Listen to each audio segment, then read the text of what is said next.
Hey guys, this is Matt the MurfDogg Murphy.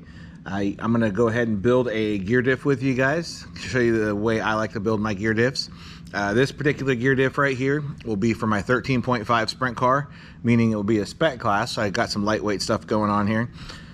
Let me show you guys the basics here. So this is a RC10 B7 gear diff. It uses the standard B7 aluminum gear diff cap. This guy right here keeps the gear diff nice and true.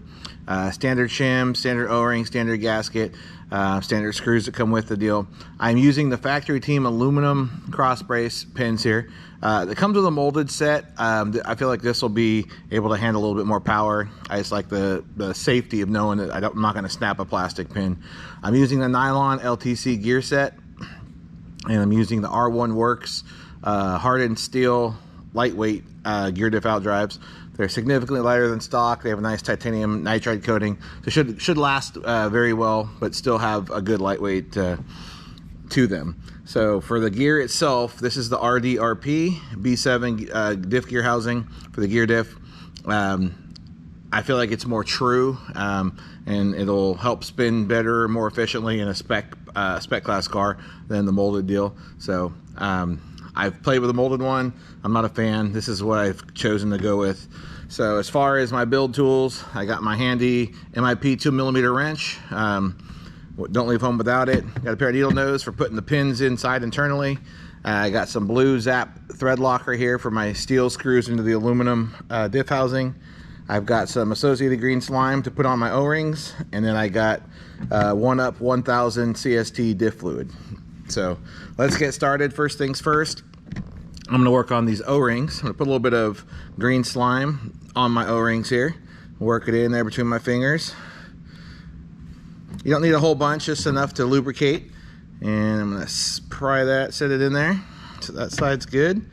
And take this guy, put a little bit of green slime in there. And just for any of you wondering where I find these old, this is a really old green slime tube. I have a surplus of the older ones. Now they come in a little plastic tub. I like these ones because you squeeze out just as much as you need. So that's doesn't take a whole bunch. I'm lubricated. My O-rings are good to go. Now I'm going to take these lightened R1 Works diff out drives. Just going to go ahead and slide it in there. Spin it as I put it in. The O-ring's nice and seated. It's very smooth. Feels real good. Grab the other side. Do the same. So slide that in there. Rotate it. Very smooth. We're good to go. So next thing, I'm going to flip this guy over, and I want to put the shim in there first. So this is the large diameter shim, and I like to put it inside of my MIP wrench, put it inside the outdrive, drop it on there. Let's see if it works the first time, and got it. Sometimes it's easier than others, but now that's fully seated in there, you can see. Next, I'm going to take one of my pins here, and I'm going to get it inside. So as you do this, you'll see there, you basically have to line up the pin with one of these holes here, right next to the screw hole, because there's extra room for the pin to go in. Use your needle nose to pry it in. You want it nicely, evenly spaced in there. We're a little off center where we're at right there, but I'm going to work it. Now we're nice and straight. So from there, I'm going to take my gear. So this is what we call a sun gear. So before I put that in there, I'm going to put a drop of my 1K diff fluid just to make sure it's easy to get my fluid underneath. So you see that basically the whole base is covered there. And I'm going to drop this on and put my finger on top as I rotate it. And once that pin it dropped right in, now it's fully seated down there. And then poke on top, and we are now fully seated. Got a little rag here to wipe my fingers, clean everything up. So my next step is I'm going to take one of my cross pins here, and I'm going to take two of my planetary gears, put them on either side. So there's one, and I'll rotate the other side, and grab two of my small shims, put one behind each gear. So I have a little bit of residue from the green slime on my finger. It helps me pick the shims up. So I can feel a little oil in my hands, which is not such a bad thing when you're building stuff. Go ahead and drop that right in. So if you look, I've got the flat facing up here, and get the gear shoved over so the flat is facing up on my cross pin. And I'm gonna do the same thing all over again. Grab the opposite sides, or opposite gears. They're gonna be on the opposite cross pin, and I'm gonna put those on there. Put my shim on. Oh, we dropped it. There we go. There's one. There's two. So I want to make sure when I put this in, I want to get the cross pin, the flat on this cross pin set right on top of the opposite side. So drop them in just like so, and we are now seated. And both my pins are located on the cross pin there. So now I'm going to go ahead and fill up a little more oil. Basically what we're looking for here is we want that oil just above the upper cross pin. So I'm gonna let that seep in a little bit. I'm gonna rotate, and as you rotate, you'll kind of work out any air bubbles that are in there. You'll help get the diff fluid seated below the gears. And before it looked like the fluid was up above the upper cross pin, but now as I've spun it, it's significantly lower. So you wanna make sure you work it just a little bit so you can see that. So I'll let it sit for a moment. I'm gonna put a little more in. Again, we're just above the cross pins, but I haven't let it settle all the way. So while we're waiting on that, we still have this guy, the other sun gear, the other shim, and the washer to put through here. So what we'll do is grab the large shim, slide it right on. This is exactly the same thing you do on the inside, so it's easier to see what's going on the outside. So I'm gonna slide this pin in. Easier said than done sometimes. So slide that guy. Oh, watch, I'm gonna use needle nose and it's gonna go right in. There we go. And slide her in all the way. Get it nice and centered up. And take your diff gear, or your sun gear, slide that on. Get it pressed all the way on, so you're good to go right there. So now all we got left as far as assembly goes is our blue gasket and our screws, but we're gonna keep this fluid working right here. Work it around a little bit. You see those shafts aren't moving, but the gears are. That's displacing the fluid inside. And I'll work it the opposite way, just to make sure we get the fluid spread evenly through there. That shaft started to move right there on me. So we're gonna let that sit for a moment. I'm gonna press down my pins, make sure they're fully seated. So while we're waiting on that, I like to take a little bit of the residue that's on the gear, the diff fluid bottle, get it in my fingers, and I'm gonna use that to actually lubricate this gasket here. So I'm gonna rub it on all the way around.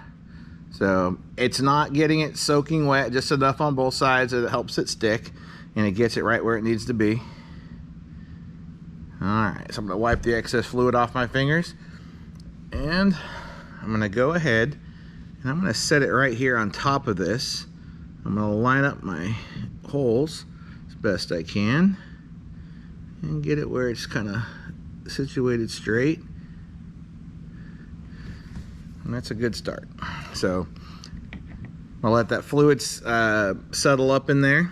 So right now I would say that we are currently just below the upper cross pin. So add a bit more fluid, and looks like that right there is right at the cross pin. So I'm good with my fluid level there.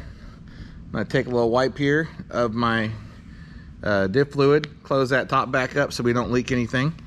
So where we're at here looks good to me. So I'm liking my fluid levels. I'm good to go with that. So what I like to do at this point, while that's resting just a bit, I like to get my Loctite ready to go, or my thread locker, and grab my first screw. I'm already gonna put it onto my wrench here so it's ready to go. And then here's the tricky part. Yeah, line this up. Oh, you stay. Alrighty. And then you start threading your first screw in, and she fell off. Oh no.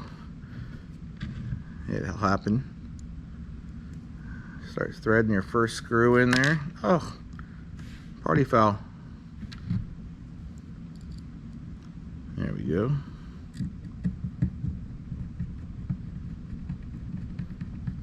So I'm just getting it started, and I'm gonna get the other 3 started. So I always go in a cross pattern, so I'm gonna go to the opposite side now that screw went into. I'm gonna start threading that guy.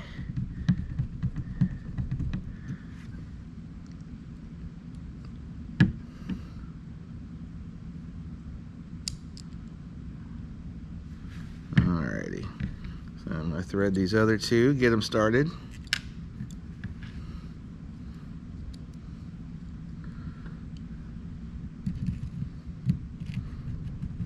So one thing I like to do is have my Allen wrench or Allen drivers kind of magnetized, and this one isn't from the set that I normally use. This is my at-home wrench set, not my at-track wrench set.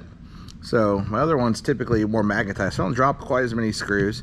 And one way I achieve that is I put an old worn-out brushless motor rotor on my wrenches in my box, and it helps them stay magnetized. So what I'm going to do now is I'm going to work each screw in a cross pattern back towards tight. They're not, you don't want to snug one down and have 3 loose, so I'm going to work them towards tight. They're not going to be tight just yet. So once I get them close, then I'm going to work the whole thing down. So right now they're all a little bit off. I'll work that diff, feels nice and smooth, so I'm going to come back here. I'm going to just go snug until they're tightened up. That one started to tighten up a little bit. Still not all the way there. That one's tightening up. There's still significantly more I can tighten those screws. I'm just getting them snugged down just a little bit. Alrighty, this one's almost there. Alright. So now I'm snugging them down pretty, not cranking on, but getting them tight enough so I know that they're equally tight. Doing my cross pattern. And then once they're all snug and I feel my diff action, feels very free. It's got a good, nice diff action going on. There's no bind, there's nothing crazy. So from this point, what I will do is I'll take out 1 screw at a time and I will put my thread locker on. So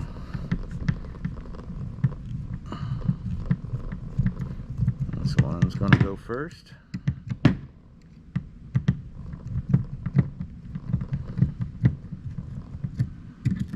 It doesn't take a whole bunch of thread locker, just enough to keep it from vibrating off. So I'll show you how much I normally run with. So I'm gonna take this guy, let a little bit out of there, just enough, not a lot, and thread that guy back in there.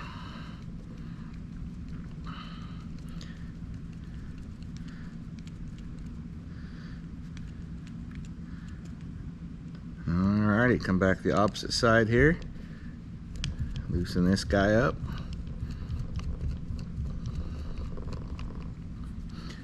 And it's a little time sensitive process. Takes a little bit of time to get it done, but just enough on there so you know you're not going to have your screws come loose. One thing I pride myself on as a racer is I don't get a lot of DNFs. I don't like part failures. I don't like if something's assembled wrong and you don't get to finish the race. So I'm all about making sure things are bulletproof and I finish races. So it's always key for me. And you notice I could have used power tools for this video, but I'm not a fan of power tools unless I'm racing like an 8 scale or something, or a Traxxas car where there's a whole bunch of long screws that aren't really going to anything important. I'm not a big fan of that, so you'll rarely ever see me use a power drill or even a power screwdriver with a clutch on a 10 scale car. So got my last screw here. Once I get a little bit of thread lock on this guy, I'll be done with this build. So one key I want to give you guys, a little pro tip: once you're done with your diff builds, I always like to make sure I write on there exactly what's in it. I'll write on here, I use this fine point gold Sharpie, and I'll write 1K on the diff, and I'll write PG next to it, which stands for plastic gear. So I'm gonna mark it as soon as I get this done, and all 4 screws are tight. Diff feels good, and we're done.